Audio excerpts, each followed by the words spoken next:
How is everybody? Good. Good, good, good. Everybody build a boat?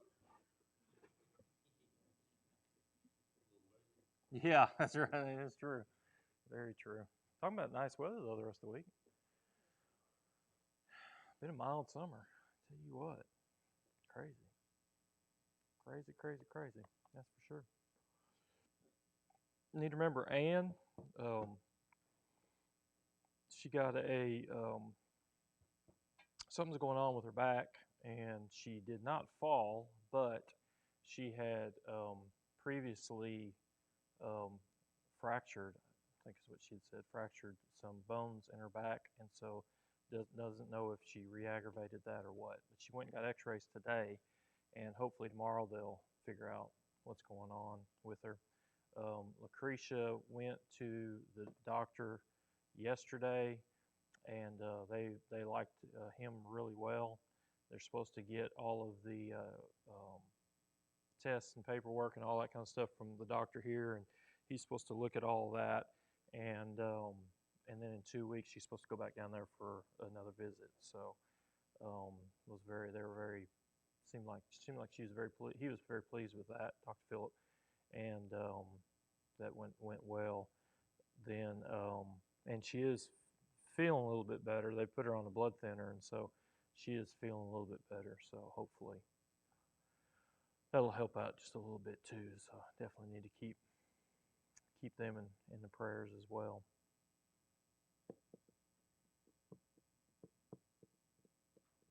Anybody else? My brother lives in DeRidder, Louisiana, so they got the eye of that hurricane. Mm-hmm. It didn't damage his home, but trees and stuff around there, but they're without electricity. But they've got them a generator now, but they said that that whole little town will probably be without electricity for a month. So, Oh wow. there's a lot of destruction. Yeah. But they said the eye of that hurricane come right over DeRidder. Really. And it's just about 30 or 40 miles from Lake Charles. Oh yeah. But anyway, he's been really excitable when I call and talk to him. But today I couldn't get through, so I guess the phone lines are down now. Yeah. Yeah. So easy in the moment. You think about that and it coming through, and pray for them or whatever. But those weeks after, Yeah. they're still cleaning up. For, Yeah, and the gas line, Tony, is probably 3 miles long because people are getting gas for their vehicles plus generators, to have electricity. right. It's just that whole little town, just being prayer for that whole little town. Yeah. And, of course, Lake Charles. Yeah.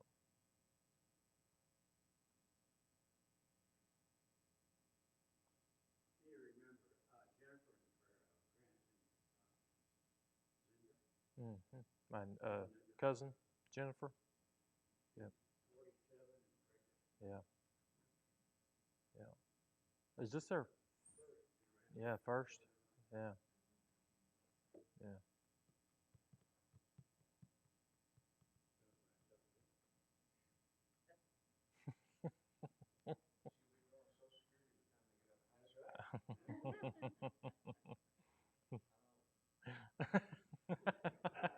Speak from experience. Yeah. Yep.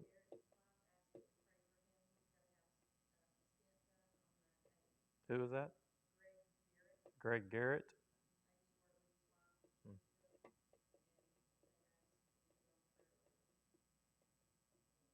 Absolutely.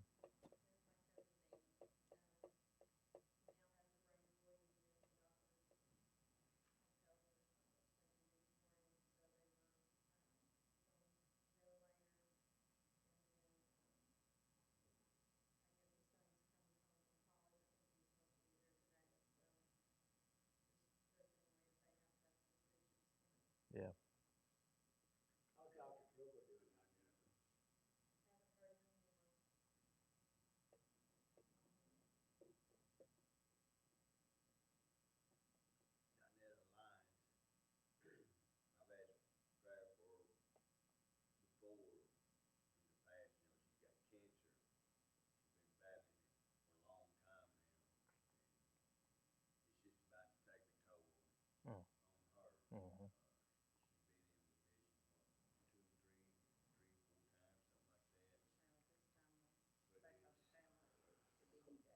Yeah.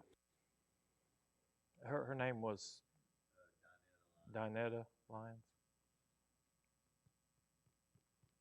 I think Vicky Jeff's traveling. She's headed to Pennsylvania to see that grandbaby. So pray for her. She's traveling, and Jeff, as he's holding down the home fort. Let's be in prayer for the churches in our area that's got COVID. Yeah, East Paris and Paris Church of God on Bond, several of them. yeah, several churches that have gotten hit. Both has it, and they're in Texoma Hospital. Yeah, my friend from seminary, I talked to him yesterday. They're in Fort Worth, uh, Kingdom of Possum Lake, and he and 14 of their members got it.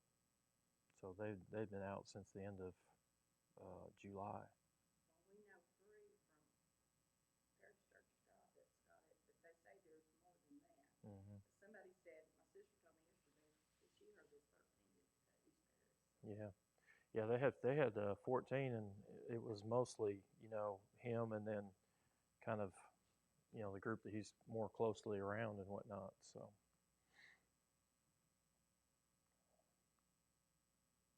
School's starting back up, everything else. Yep. They can keep handling Roger. They'll be doing all right. They had him in bed last week. Hmm. He is driving one.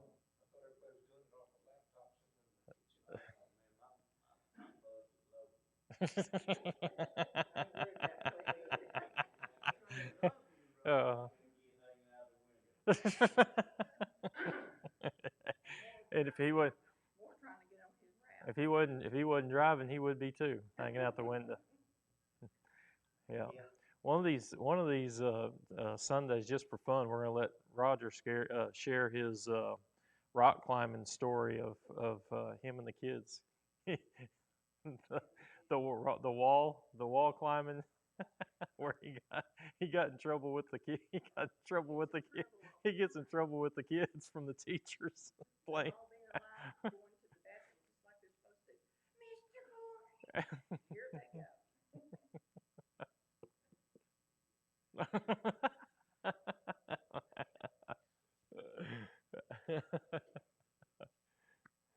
All right, Dennis, would you lead us in prayer?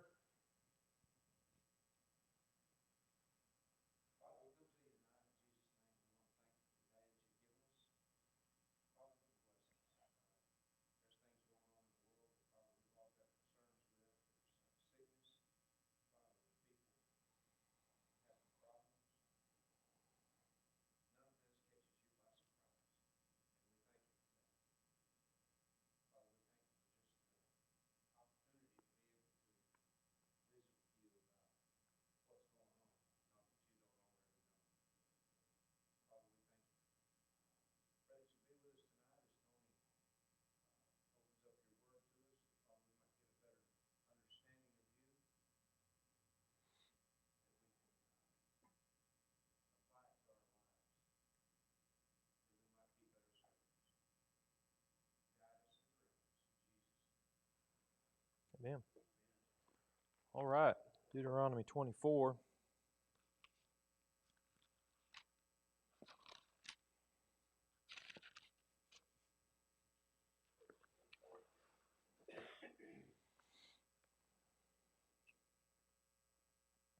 Last week, 23:21, when you make a vow to the Lord, you shall not delay to pay for it. It would be a sin in you. The Lord your God will surely require it from you. If you refrain from vowing, it would not be a sin in you. So you shall be careful to perform what goes out from your lips, just as you have voluntarily vowed to the Lord your God what you promised. There is a deeper, not deeper, but a passage that deals with this more in depth in relation to vows, but it's very much it's more than a lot of times when you read passages like this, they say, well, let your yes be yes and your no be no. In other words, do what you say. But it's more than that. Really and truly, that's let your yes be yes and your no be no. is more about just kind of waffling, wavering. A vow is something that you're doing and making a commitment, and you don't make commitments lightly.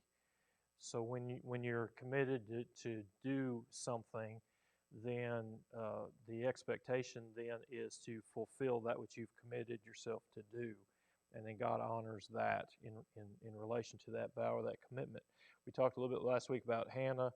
You remember her husband came and she said, I'm not taking him up right away, meaning Samuel. I'm going to wait. And his response to her was, that's fine, but do that which you vowed to do. It's before you and God. So there's a clarification there just a little bit in that if not, then the responsibility of that vow would fall underneath him, and it's part of his responsibility as the head of that family to make sure that that which is said is being done. So a vow that was made by a wife outside the hearing of her husband, when the husband heard that, he had the availability to annul that or to say, yes, we're going to keep and fulfill that vow. So part of that was in the sense that she may have made a vow unwittingly, in other words, not really thinking it through, or she may have made a vow not knowing what she was committing herself and the family now to. The husband of that house was responsible for that, and so then the husband, when he came in, and the father of that household then was the one that was going to either uphold that or annul that because it was part of his responsibility. So then the carrying of that out then, came into gear, and everything was, he was responsible for it as far as making sure that it got fulfilled. So it comes into play. Then 24 said, when you're in your neighbor's vineyard, you may eat grapes until you're fully satisfied. You shall not put any in your basket. When you're in your neighbor's standing grain, then you may pluck the heads of your hand, but you shall not wield a sickle in your neighbor's standing grain. So the sense in this is almost not even so much me as property owner, but me as a passerby. I'm not looking to take advantage, if you will, of that person's hospitality, generosity in relation to that. So it's my responsibility as a home/landowner to leave part of the standing grain to show hospitality for those who are passing by, and in passing by they would be in need. But me as one who is passing through, it was part of my responsibility not to take beyond what was needed in that particular point in time. If I did, then what was happening is I am closing the conduit of blessing to someone who's coming behind me. That's the thought there. I'm being greedy, not thinking about the next person who's going to come that next day. I get provisions enough for today and tomorrow and the next day, but I'm doing it at the expense of that other person who's coming from behind me. And tomorrow when he shows up in that field, there's nothing there because I took it, when the reality was it was given actually for everybody to share the next person coming through. Does that make sense in relation to that? So there's a sense of keeping your covenantal vows before the Lord, but there's also, it's pulled into the context of the availability to be generous to the people who are around you. So when you think about that, it's going to help with the flow of what's going on in thought in Deuteronomy chapter 24. When a man takes a wife and marries her, and it happens that she finds no favor in his eyes because he has found some indecency in her, and he writes her a certificate of divorce and puts it in her hand and sends her out from his house, and she flees his house and goes and becomes another man's wife, if the latter husband turns against her, writes her a certificate of divorce and puts it in her hand and sends her out of his house, or if the latter husband dies who took her to be his wife, then the former husband who sent her away is not allowed to take her again to be his wife, since she has been defiled, for that is an abomination before the Lord. You shall not bring sin on the land which the Lord your God gives you as an inheritance. Now, this comes into play in the New Testament because Jesus' question in relation to divorce, Jesus goes back prior to the fall to the ideal of Genesis 1 and 2. What was marriage meant to be? Because they're looking and using this as an escape clause of catching Jesus in a trap, and then in relation to marriage vows. Now it's interesting because Jesus' response to this was, when he points them to Genesis 1 and 2, from the beginning it was not that way. It was not meant to be that way. But because of, I don't know if you remember what it said, but because of your hardness of heart, Moses compensated for that to give them a certificate of divorce. So Jesus is correcting what they were using as bad theology or dogmatic theology in relation to that, because they were using this not for the purpose of Moses put this in. God put this in place through Moses because they were not fulfilling the very part of where it was put in place. It's put in place in the middle of a section in relation to being a generosity. Okay?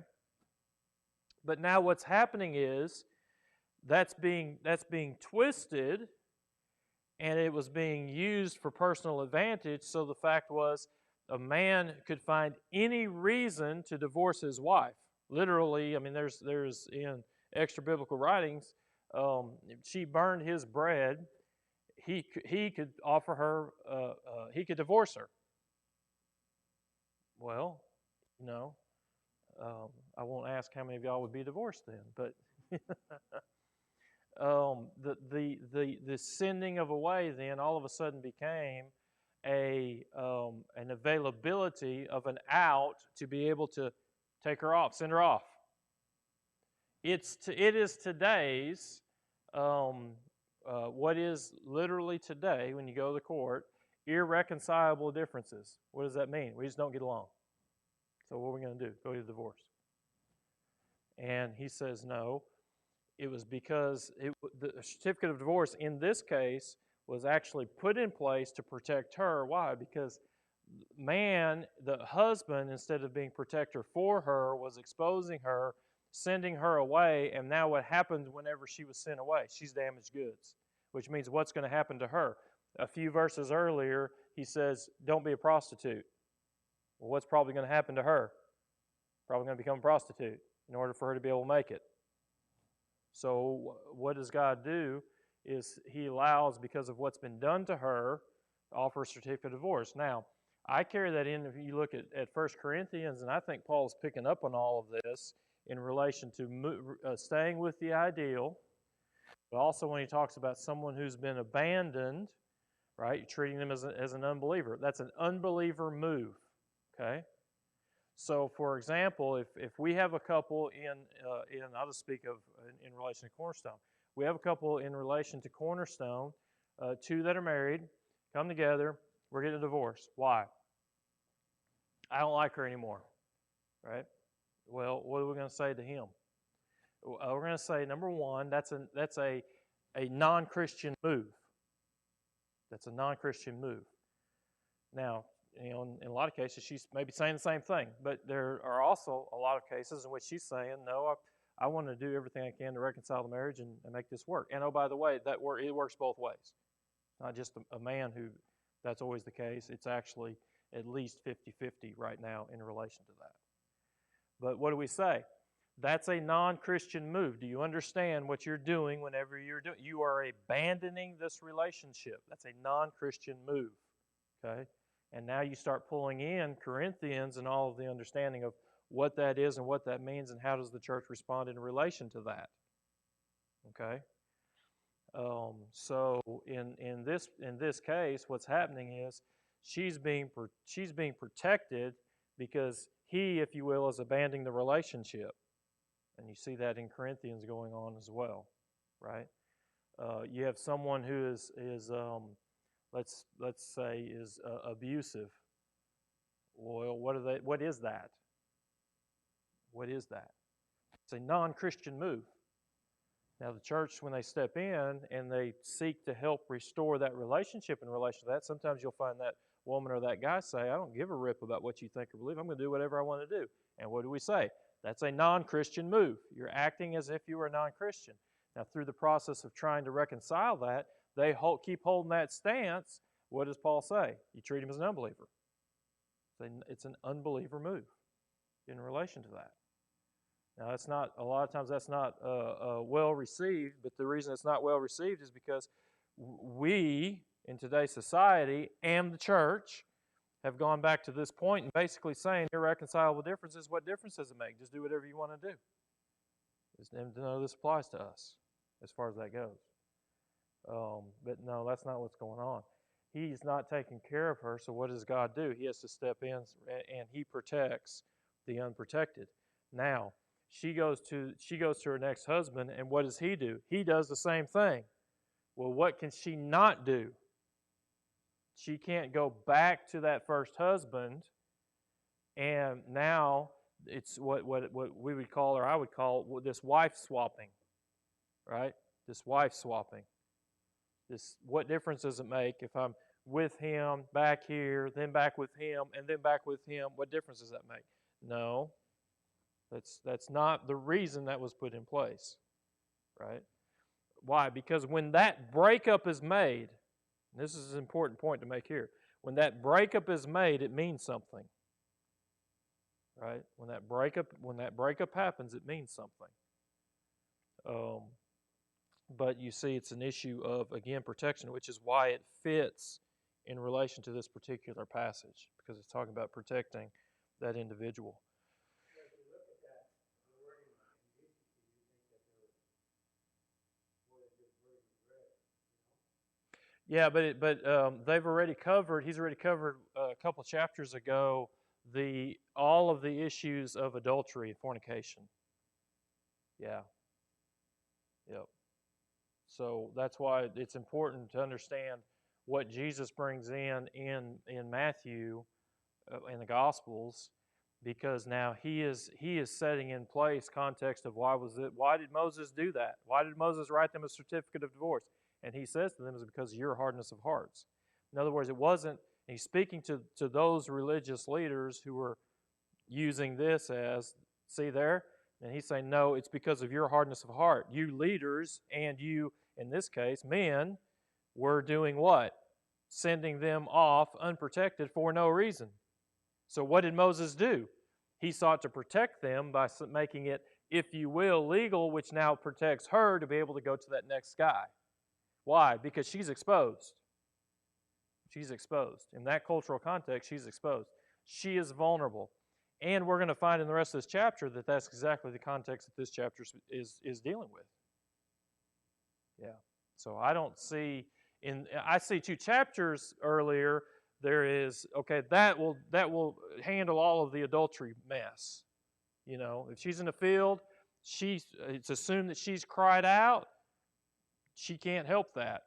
He raped her, he's supposed to be stoned. In the city, she didn't cry out. Now what? They're both responsible, because both parties are wanting to do this thing. So,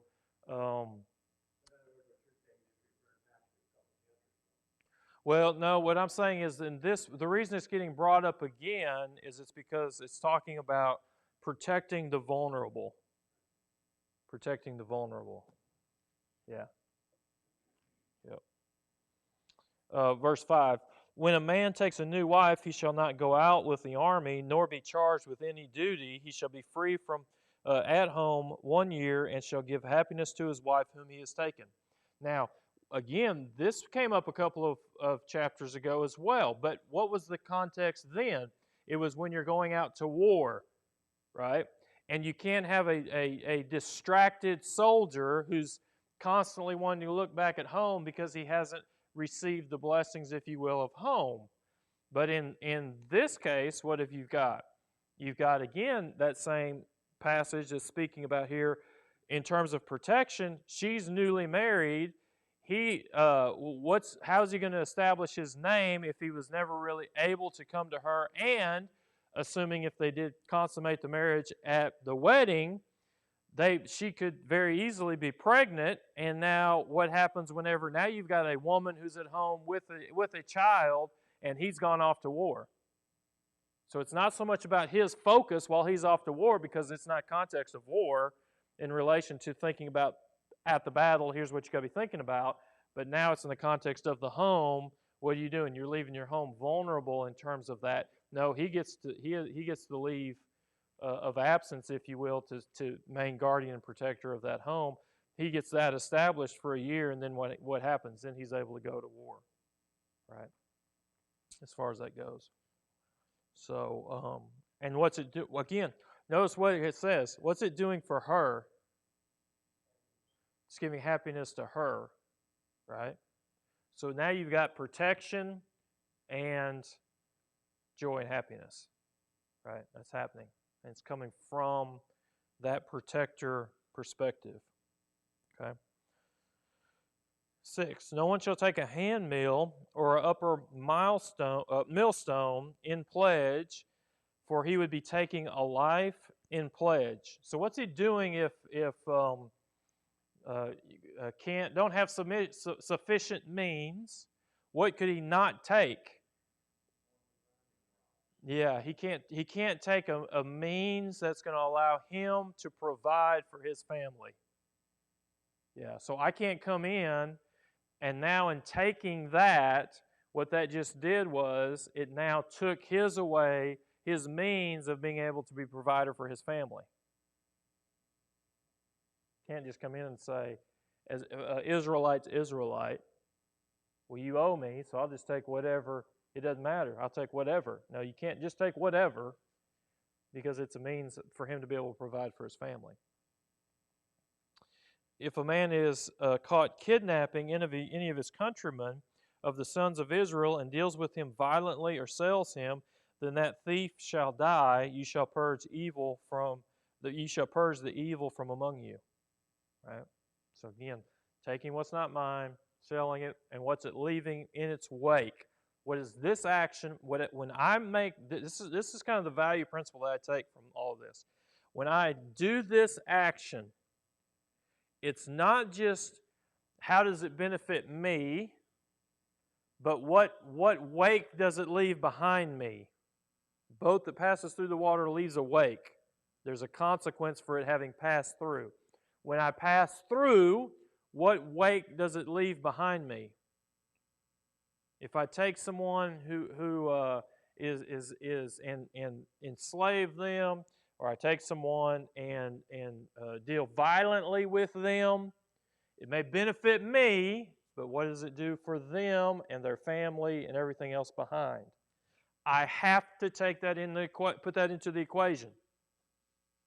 I can't just act and not think about what does this do to that individual. Okay? I can't be selfish that way. Can't be selfish that way. Be careful against an infection of leprosy, that you diligently observe and do according to all that the Levitical priests teach you, as I have commanded them, so that you shall be careful to do. Remember what the Lord your God did to Miriam on the way as you came out of Egypt. What did Miriam want? What did Miriam want? Yeah, she wanted her and Aaron to take over. Who made you leader of this place? Can't God speak through us as well? And they weren't happy with the positions that they had. And both of them had high positions. Both of them had high positions.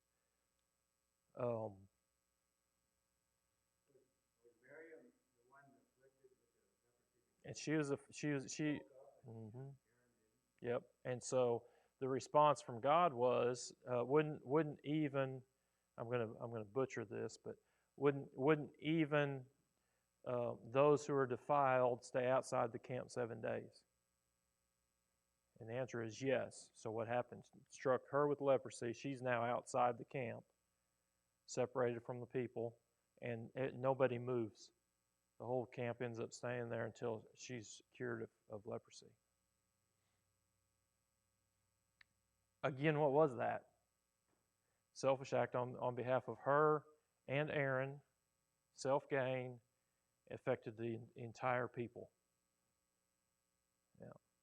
So I don't take, this is a little bit of a side note,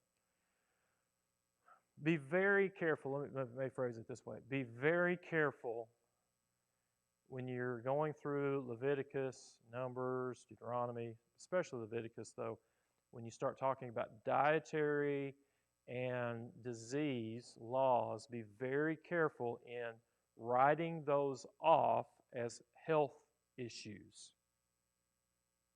I think that is very unwise. Because I would say my personal take is that 99% of the time it's not that it's talking about in relation to it. So, 10. When you make your neighbors a loan of any sort, you shall not enter his house to take his pledge. You shall remain outside, and the man to whom you make the loan shall bring the pledge out to you. If he's a poor man, you shall not sleep with his pledge.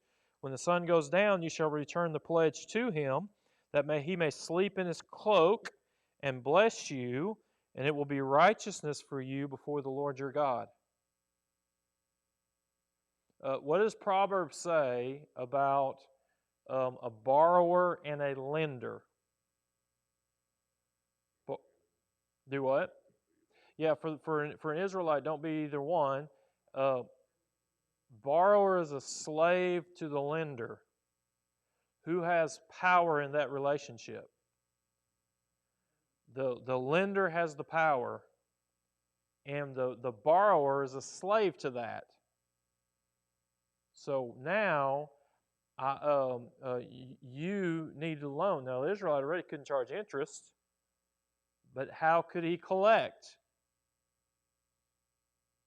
Israelite to Israelite, you can't act like he's your slave.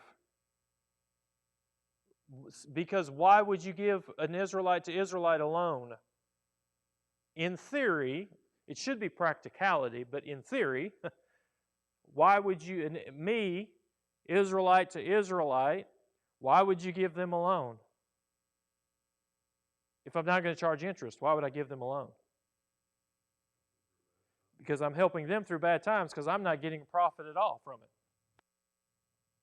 Because I'm not gaining a profit. But in that case, who has power? I still would have power. And I can wield that power in what way?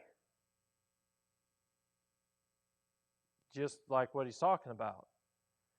I'll come into your house and I will collect, and you're not going to say anything about it. Why? Because I am the lender and you are the borrower. Because the principle remains, borrower is a slave to the lender. The lender is the one who has all the power. Now, Israelite to Israelite, and we would extend this out, I think, church to church, we would be saying, that's why I'm seeking here to help you out in this. And I'm not yielding that and hanging that over your head as if you are my slave, right?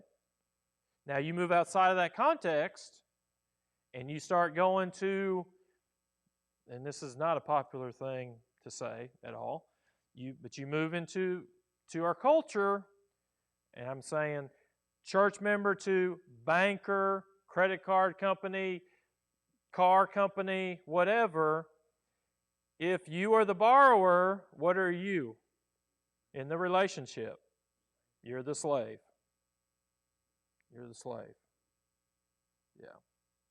Quite interesting, though, that he said there, you can't go in and take what you want. You got to give it. Yeah, you can't go into the house and demand, as if now your house is collateral, so your house is my house. I can go do whatever I want to do. No, you outside the door. It's not your property, if you will, to go in and take. He comes and brings it out to you because he's not your slave. He's not your slave. And then when you have a pledge that's being given, in this case it's the cloak that's being given, I can't even keep that 24 hours. Why can't I keep that 24 hours?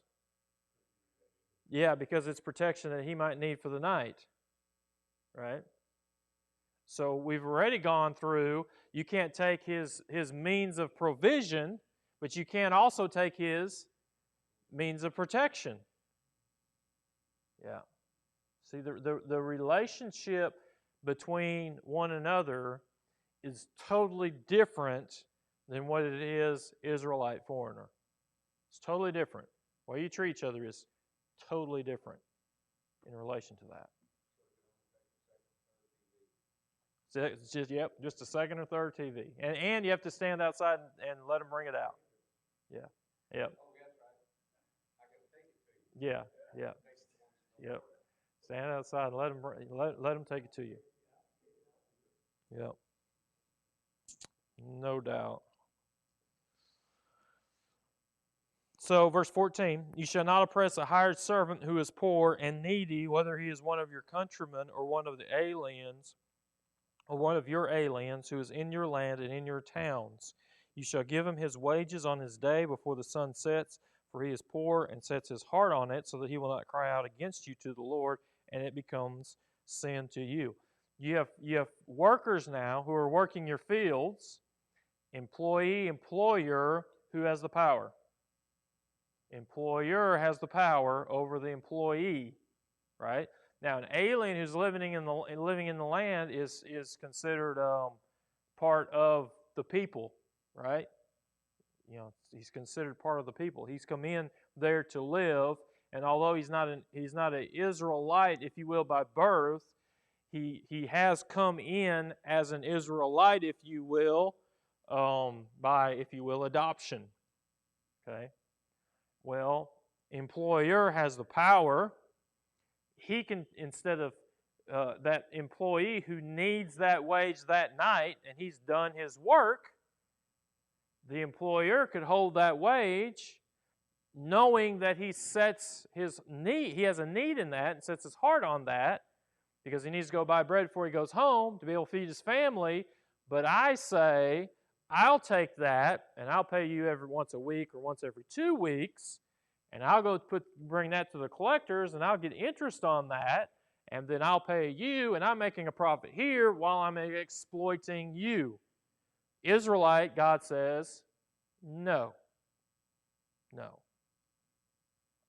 Because an employer is not solely out for self first and foremost. Doesn't mean that the employer doesn't need to take, if you will, take care of his business, but I am not doing it in a case where it's exploiting people who are working for me, right? I always like to say here, insert here, a Christian, a business owner should be the most sought after person to work for, because he is not simply solely interested in business. He's interested in the people who are working the business. And there's a big difference there. There's a big difference there.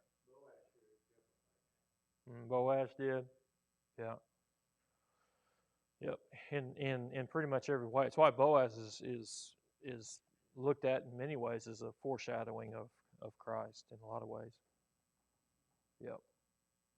So did it ever change to the point where you work a week for the wage instead of daily? Yeah, I think here the point is not. One could insert here if week instead of day. So in other words, if a man's heart was set at the end of the week for that wage, don't withhold those wages from him. The idea here is if a person needs, if I'm self-employed and I'm doing a contract job, most naturally, normally, is you may get enough money, at least in carpentry, you get enough money for the materials up front, you do the work, and then when the work is done, you get paid for the rest of the work. If I need a draw every week, what does that mean?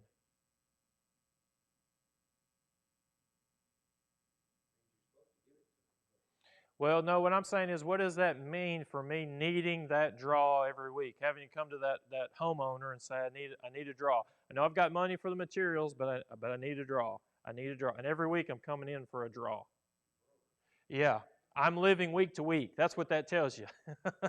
That tells you I'm living week to week. And if I don't get that week to week paycheck, now I've got an oppression over here, and that part is the point. So probably here it's a day-to-day thing to emphasize the point of he's poor and needs the day's wage in order to go buy bread for that night for his family and the next morning and noon until he gets through with that day, and then he's going to need that wage for that day. Why? Because he doesn't have it stored up. Yeah. Same principle apply to a week, to 2 weeks, a month, whatever that case may be. Yeah.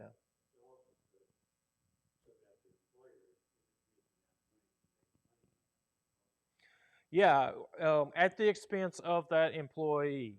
Yeah, yeah. So in other words, it's not for let's take Dennis for example. I don't know if you pay every week or 2 weeks or a month, but it's not that if you came in contract, you entered in a contract that said I'm going to pay you once a month, and he says, "Great, I'm good with that." If that's the case, the church is wrong because they pay me once a month, right? But we both said what? No, we're fine with that. That's good. Pay me once a month, no problem with that, right? And it's for an employer then, it wouldn't be wrong for him to take that money and use it however he wants to use it. Contractually, that's what we agreed to. But then at the end of that time, well, it's going to be another week. Why? Because I'm using that money to make more money, and I make more money there than give it to you, and now that person is oppressed. Yeah. Whole issue there is oppression. So it's not method or mode as being wrong. It's the motive behind it, and I am taking advantage of someone who needs that, and the oppression is there. Yep. Because there is a flip side to this. I hadn't thought about this until now, but there is a flip side to this, and I know of many cases that are like that. You ever heard the saying, feed a boy a fish, and he gets fed for a day? Teach a boy to fish, and he feeds himself for a lifetime?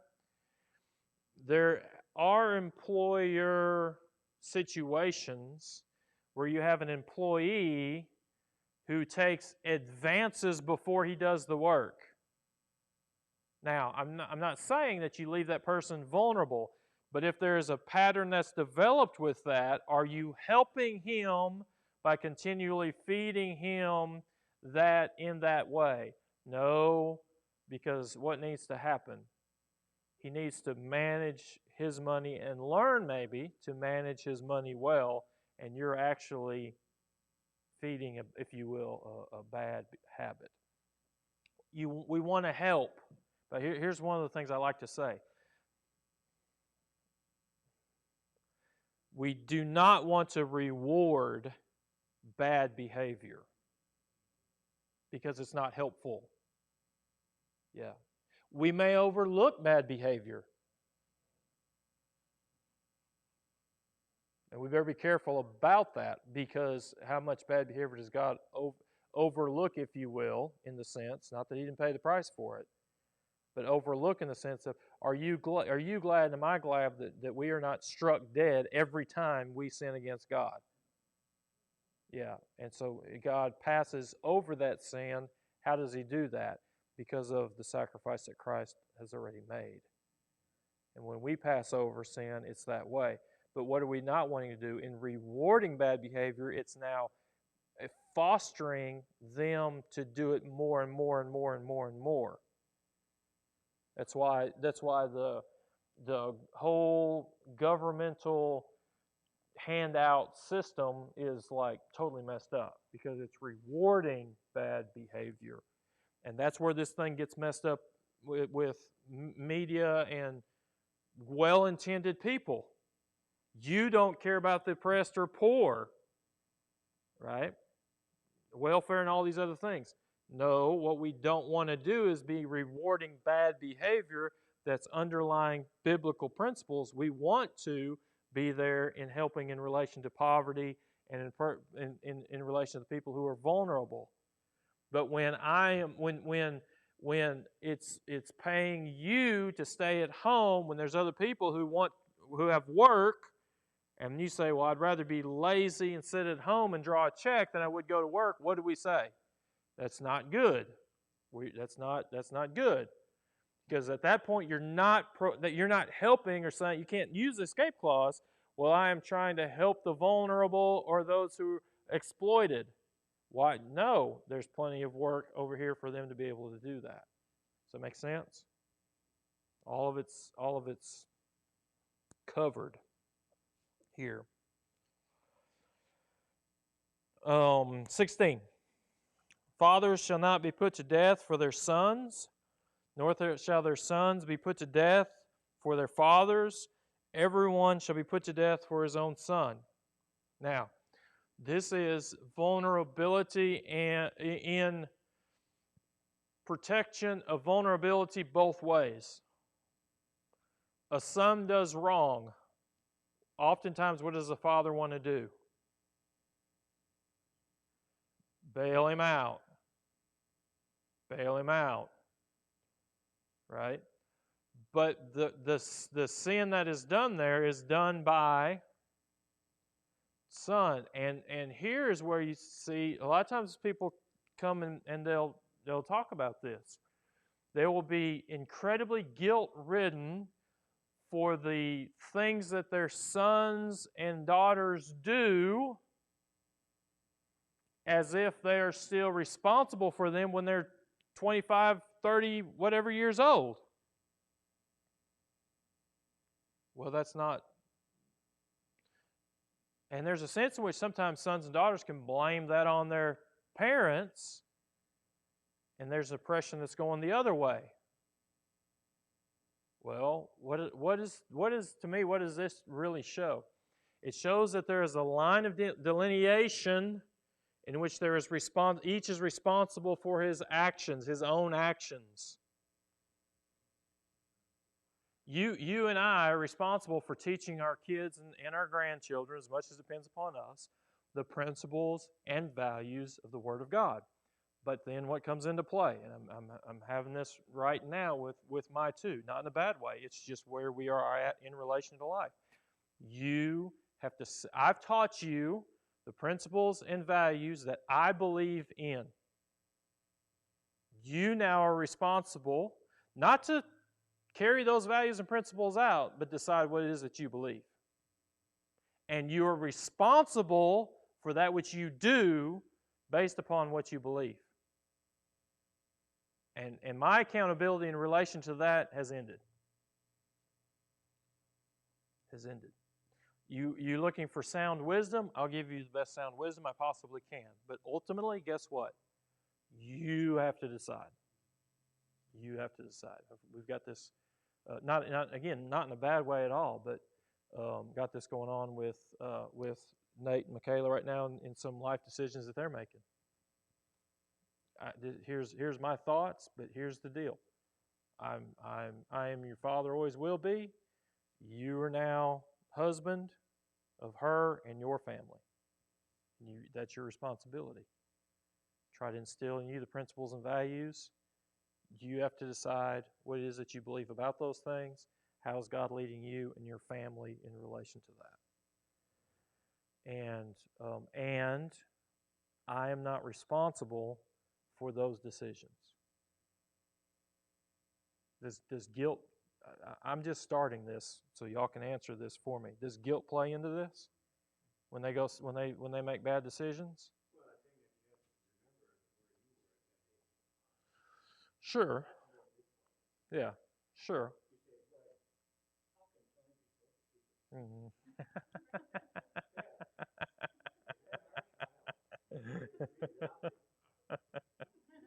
Mm-hmm. Mm-hmm. Yep. And then I always get after that, somebody says that the apple falls isn't far from the tree, you know. Yeah. At our stage in life, where they are now, Sure. way totally, completely different. Sure. Yeah, absolutely. And to think that our stage and their stage is the same. It's not, because you're both in different time, place, culture. So what do you want to penetrate, permeate, and carry through? Love for God, love for others through biblical principles and values that you're standing on, what you believe, and as you move forward.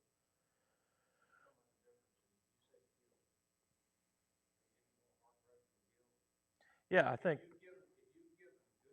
Yeah.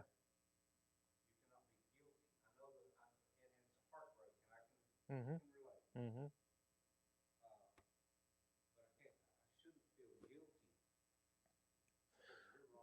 Well, what happens is and I can't say that I've experienced this a lot with myself, but I have experienced it a lot in talking with others.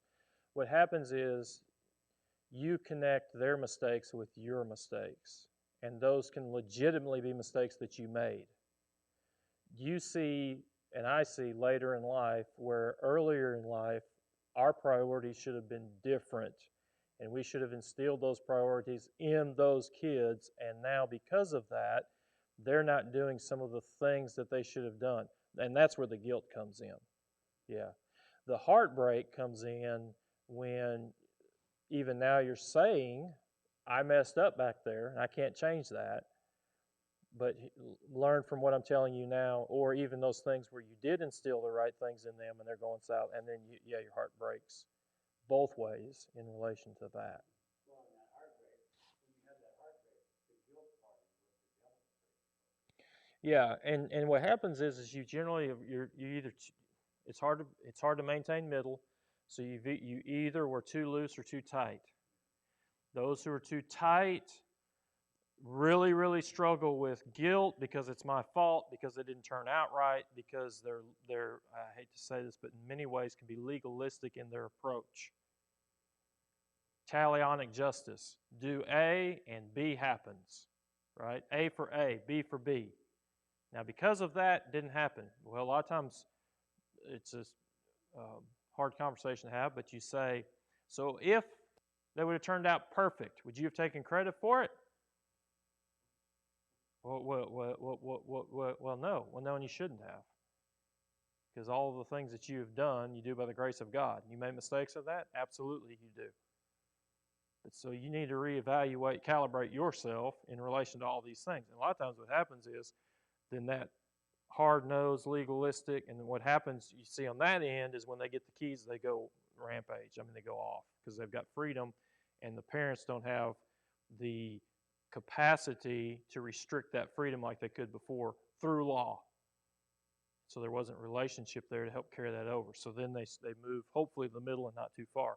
Those with far liberality are the ones that come back and they say, I should have stepped in and drawn lines, and I let them cut loose and sow their wild oats, and that was not good. Yeah.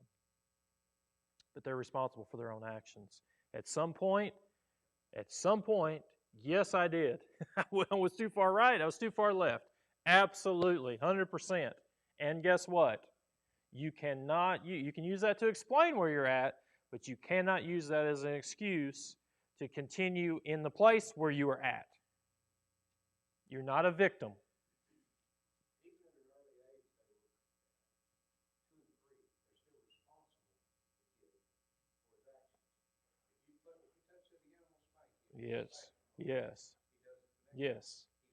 Yes. You are displaying responsibility that is appropriate to their age.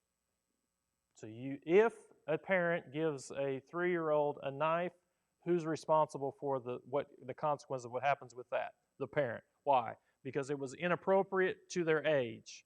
But now what can happen is as they grow up, now all of a sudden it's still mom and daddy's fault. That's inappropriate for your age. That's inappropriate for your age, right? So and we did not write the book on it, and the jury's still out on both of ours. But one thing that I tried to instill, and Jen followed suit in relation to it, I feel like, is especially when we handed the keys over. Making mistakes is not a problem. We all make mistakes. Being transparent about those mistakes is critical because trust is everything. And with freedom comes responsibility. But with responsibility comes mistakes, and they're going to happen. So, and the only time that we only had one real incident where that was tested, and it was minute in relation to most of the struggles that most folks go through with in relation to ours. But it happens. It happens. There was a show, I don't remember what it was. Now, son commits a crime, and dad says, "No, it was me." The law enforcement knows it was the son, but he says, if I had done different, he wouldn't have ended up a drunk. It was me. They put him in jail, the dad. Dad does time. Dad gets out. What's the son doing? Same thing. Same thing. And then what ends up happening with the son? He commits a crime that then the father comes in and says, I shouldn't have taken the penalty for the first one. Hard lesson. Yeah. As far as that goes. So this is one of the passages where you see that delineation, that distinction now between there is a time in which responsibility transitions. 17, you shall not pervert the justice due an alien or an orphan, or take a widow's garment in pledge. So a widow you don't what? Before, if you take a garment, you can take a garment in pledge, but you have to you have to give it back. But with a widow, you what? You don't even take the garment. Why do you not do that? She is vulnerable. See, the issue here, and this is, for me, brings a lot of clarity. The issue always is vulnerable. Where should I seek to help? And it's vulnerability. It may not be that there is a necessarily immediate need, but I am continuing to seek protection to make sure that there's not. See, if I take her garment, she may find other means to meet that need, but I'm exposing her in that sense. And you don't do that. You don't do that. So, an alien, orphan, widow, all vulnerable and easy to take advantage of or exploit. You are to remember that you were a slave in Egypt, and the Lord your God redeemed you from there. Therefore, I am commanding you to do this thing.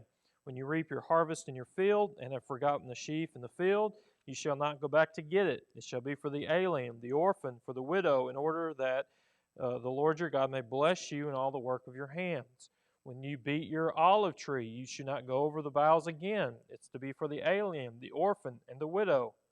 When you gather the grapes of your vineyard, you shall not go over it again. It shall be for the alien, for the orphan, for the widow.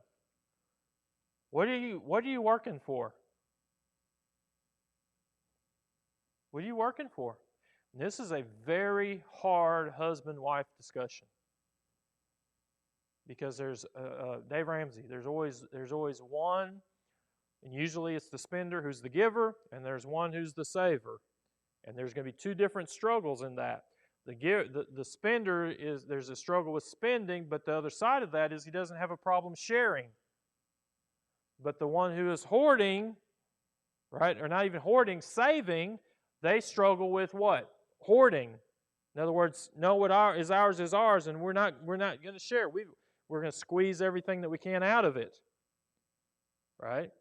Why are you working? Why are you working? Is it to provide for your family? Yes. In America, you better be careful how you define that. Because we've moved way past provision. Way past provision. Okay?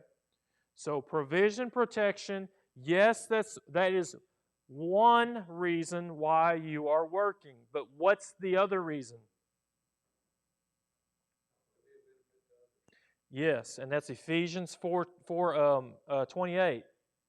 Work so that you might be able to give to the one who has And how do we define need? And this is the way I define need. One, it is a help benefit to others.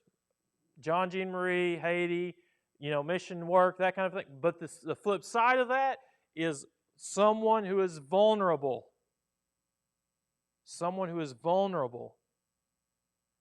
That if you're not careful, it just takes one little thing and it's going to wipe them out. That's where you should be. That's where that should be going towards in relation to that. Yeah. How does this fit in relation to the church? Let me get a little bit personal with us as far as the church. This is one reason.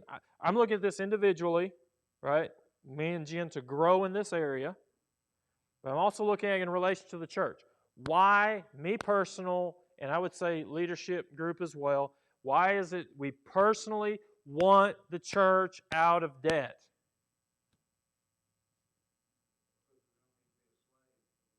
We don't want to be a slave to the lender. That's the one half. And then what's the second half? To help those who are easily exploited or vulnerable. Easily exploited or vulnerable. Wish that, that widow or individual who is vulnerable, right?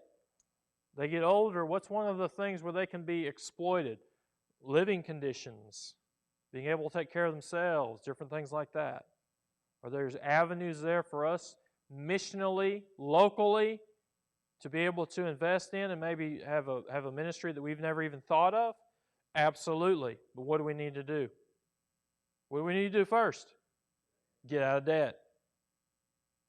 Get out of debt. Now we're almost there. Thank the Lord. We're almost there. 35,000. So it's an awesome thing. But why? It's not to build our little kingdom, and greedily squeeze every ounce that we can out for ourselves. That's why we're trying to move that thing forward in relation to get all of this summed up. So you don't squeeze every inch of life out of what you make for yourself.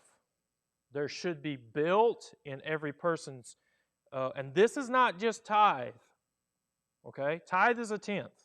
This isn't tithe. This is not tithe. There should be built in every person's budget a conduit and avenue to be a blessing and giver to other people. You don't squeeze everything out of what you make for yourself. You don't do it. This is not talking about tithe. The tithe comes off the top. But then what do? The rest of your work, you don't work to squeeze every inch out of it. Right? You budget within that the availability to be able to be a giver and sharer of others who are in need, and this need is now defined. What does it look like? Somebody who is vulnerable. So we seek, and Jen and I have been working at this the last year and a half. We seek to move out of debt. Why? To be able to be more generous in relation to giving. How and why is that? Verse 22, you shall remember that you are a slave in the land of Egypt. Therefore, I'm commanding you to do this thing. You were the one who was vulnerable and exploited. Right? You were the one who was that. So you above all. Now, this is a generation that didn't really feel that, but he still makes that claim. It's your heritage. So what? This is the way you should rightly respond. Yeah. One thing that I think that we didn't cover, and I think we need to think about, and that is the fact that we talked about parenting.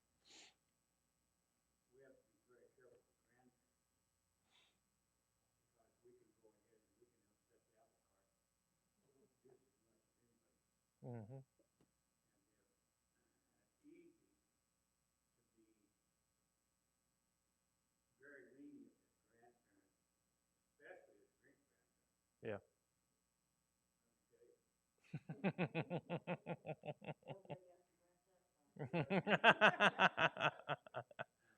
Yeah. And there's a line to draw. Yeah.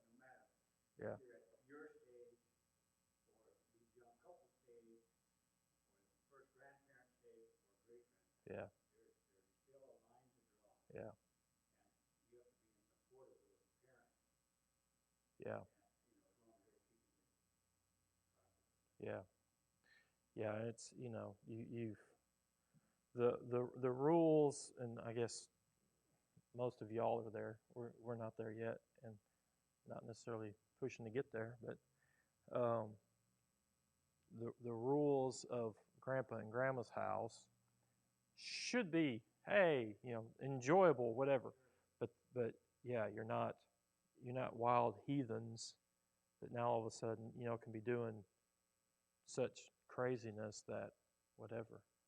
And you're trying to work that out too, right? Because I'm sure you've got kids, or in your case now, grandkids, that they're 2 generations away from you in terms of their parenting and discipline. So in some of those ways, you've got more of a discipline ridge as a grand or a great grandparent than what they do. Joy. All right.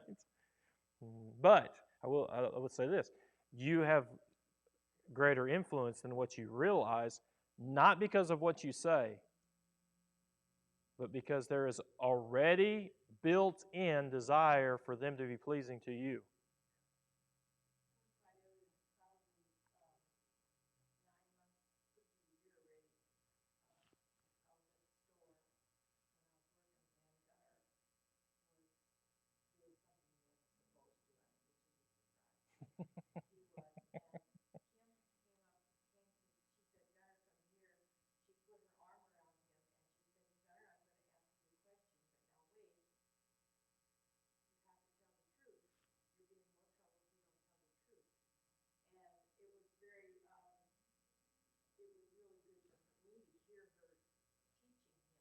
Yeah.